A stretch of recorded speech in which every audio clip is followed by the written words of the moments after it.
a medieval punk roguelike where combat is as much about breaking locks as it is about breaking bones. That's Reignbreaker. This is another roguelite from Thunderful.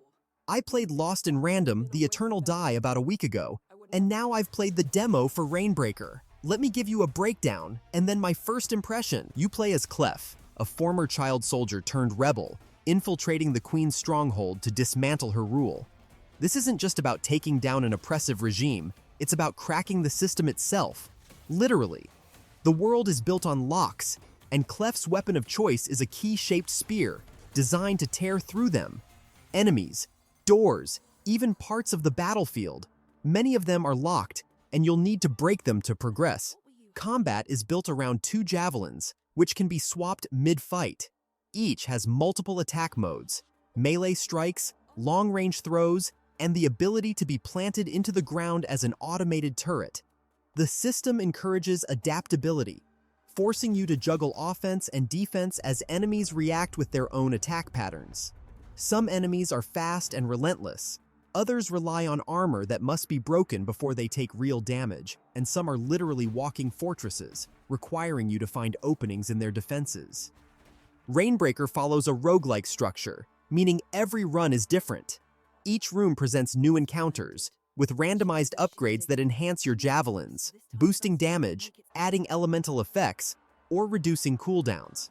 Some rooms introduce time challenges, rewarding quick clears with better loot. Exploration is risk versus reward. Some rooms contain hidden rewards, while others are packed with environmental hazards that can just as easily hurt you as they do your enemies. Progression revolves around unlocking new weapons, abilities, and perks after each run.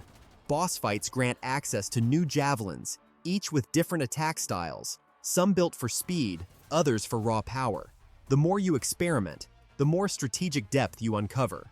Between runs, you can equip perks that give permanent bonuses, but with limited slots, you'll need to choose wisely. The Queen's stronghold is not a straight path. Each area contains optional vaults, rewarding those who take on tougher encounters. Traps, pressure plates, and mechanical hazards are everywhere, and Clef's spear isn't just for fighting. It can be used to disable traps, activate mechanisms, or even turn the environment against enemies. Rooms are connected in a way that allows for choice. You might take the safer path, or push into enemy-controlled vaults for a chance at better loot. NPC encounters add another layer. Some characters are allies, others enemies, and some fall somewhere in between. Even Clef's sister fights for the Queen, introducing a personal conflict that plays out through the game. These interactions evolve over multiple playthroughs, slowly unraveling the game's backstory. Visually, Reignbreaker mixes medieval and industrial aesthetics, stone castles reinforced with mechanical locks, neon-lit clockwork corridors, and towering mechanized knights. Its anti-authoritarian themes aren't just in the story, they're built into the gameplay, where breaking the system is the only way forward. It's another roguelite.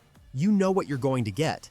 This one mixes things up with a new backstory and javelin-focused combat. It works.